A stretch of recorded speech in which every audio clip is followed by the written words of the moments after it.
Off the back of Jenny's questioning on the routes, and you saying that the US had asked Israel to open up new routes. What happened over the weekend? This was something that happened near the Kerem Shalom crossing, and in the Washington Post piece that Jenny mentioned, they had said that humanitarian groups had asked Israeli authorities to open up routes that would be safer, that would avoid the criminal gangs.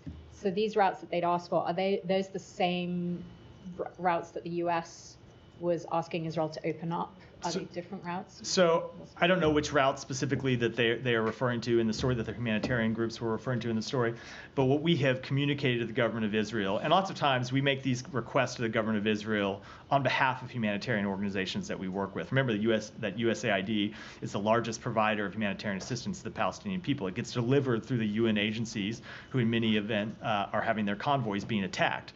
So we make these requests for them to open new routes. Whether they are the same specific routes in this instance that the UN agencies are asking for, I can't speak to with that level of detail. But in general, we are in contact with them and in communication with them about how to get new routes open that would alleviate some of the security situation. And I know that you said that obviously there is no preference for the US to be an occupying, for the IDF to be an occupying force within Gaza.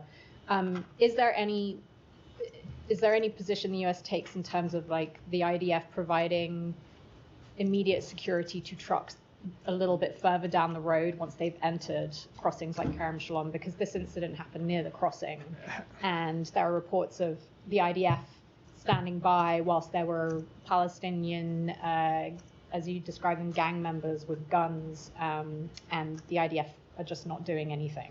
So this is a question that we have been in intense communication with the government of Israel about, and I don't want to speak to it publicly here.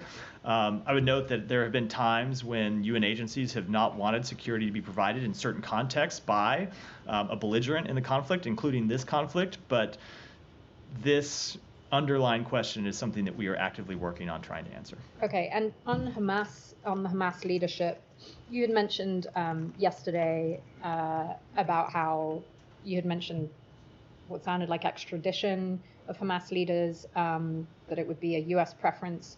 Is the US actively pursuing extradition of these Hamas leaders that have reportedly left Doha and are now in Turkey? So I was speaking as a policy matter. Anytime that there is a fugitive from U.S. justice, we want to see them return to the U.S. to face justice. But when it comes to specific extradition requests, as you know, it's our longstanding policy not to comment on those. They're a legal matter for the Department of Justice. Okay, and then just the last one, these sanctions that were announced on the Hamas leaders today, is that related to some of these Hamas leaders that are reportedly now in Turkey? Or just already in the pipeline? I would have to go back and check. I don't know the specific location. These were sanctions that were already in the pipeline well before the. 3 of them are apparently in Turkey. So I'd say these are sanctions that were in the pipeline well before the last week. I didn't know that. I don't personally know the exact location of those. Okay. But we have sanctioned Hamas leaders that lived in Doha, that lived in Gaza, that lived in relative places around the Middle East.